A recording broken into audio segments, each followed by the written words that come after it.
수급이 답이다 시간입니다. 수급 통해서 자세히 풀어보도록 하죠. 최강천 전문가입니다. 안녕하세요, 전문가님. 예, 앵커님 안녕하세요.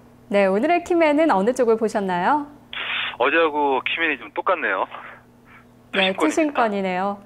예. 계속해서 매도 물량이 좀 나오고 있어요. 이 부근에서의 매도 물량은 좀 어쩔 수 없을 것 같다라는 생각도 들게 하는데요. 내용들 말씀해 주세요. 네. 일단 어제하고 대동소이한 내용인 것 같습니다. 지금 외국인 투자자들은 오늘 사실상 프로그램 매수를 이용한 그런 매수이지 고유 계정 쪽에서의 어떤 적극적인 매수는 좀 아니었는데, 기관 투자자들 전체 매도 금액이 오늘 1,500억 정도였는데 투신권이 2,400억 내외의 매도를 좀 기록을 했죠.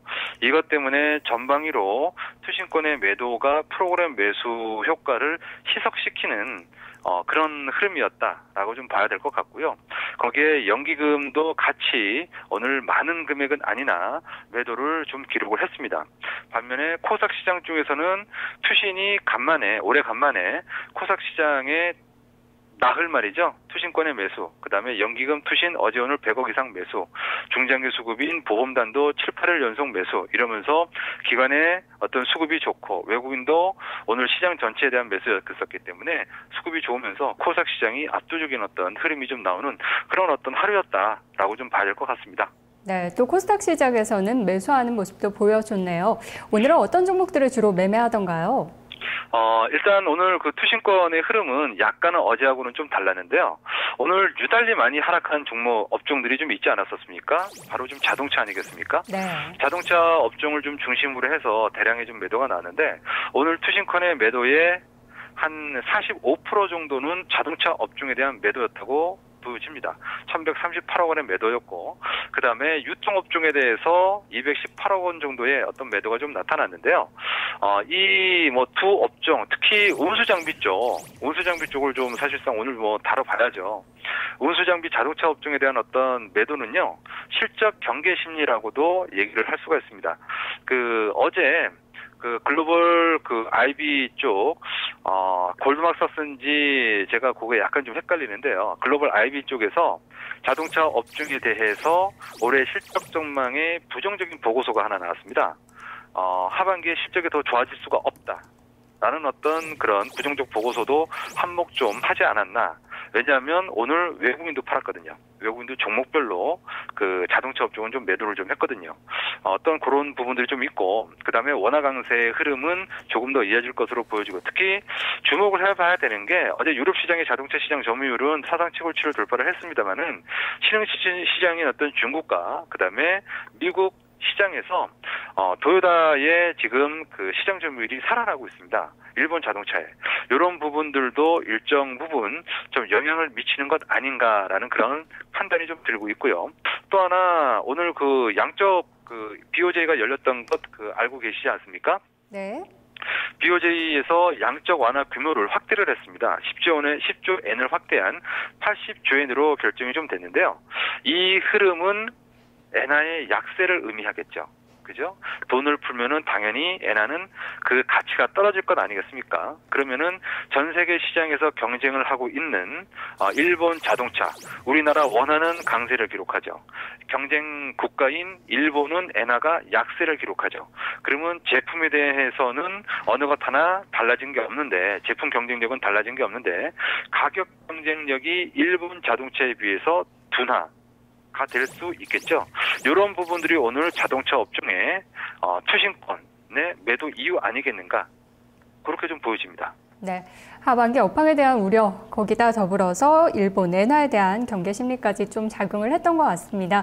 그렇다면 종목은 어떤 종목을 특징주로 꼽아볼 수 있을까요? 네, 오늘 기아차를 좀 볼 텐데요. 네, 오늘 외국인 기관 좀 동반 매도하는 모습이었죠. 네네. 외국인 투자자들은 오늘 시장에 대해서 프로그램 바스켓 매수가 들어왔는데도 불구하고 기아차에 대해서 24만 4천 주의 매도가 나왔고요. 어제도 일단 매도가 좀 나왔습니다.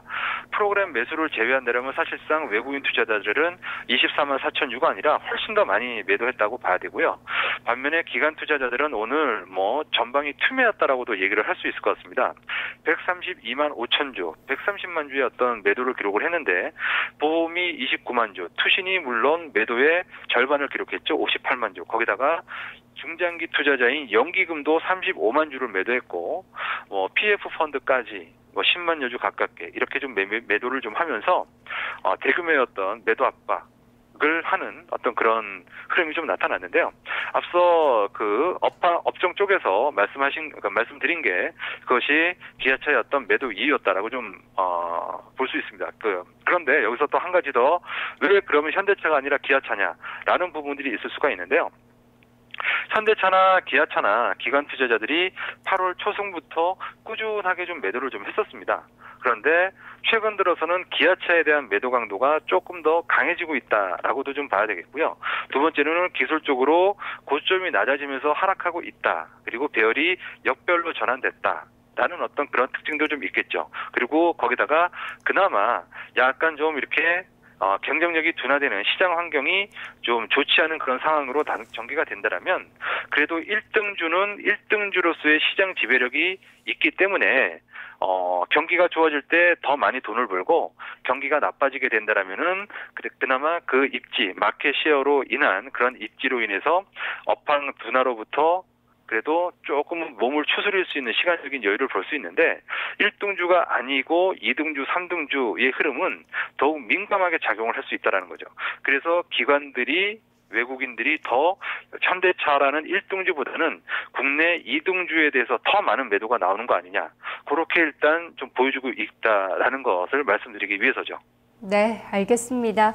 오늘 여기까지 듣도록 할게요. 전문가님 말씀 고맙습니다. 네, 고맙습니다. 네, 오늘 수급의 특징주는 기아차가 꼽혔네요. 1등주와 2등주의 차이도 좀 더 커지는 모습이었습니다. 넥스트 1부는 여기까지입니다. 잠시 후 2부에서 내일장 전망해 보도록 하겠습니다.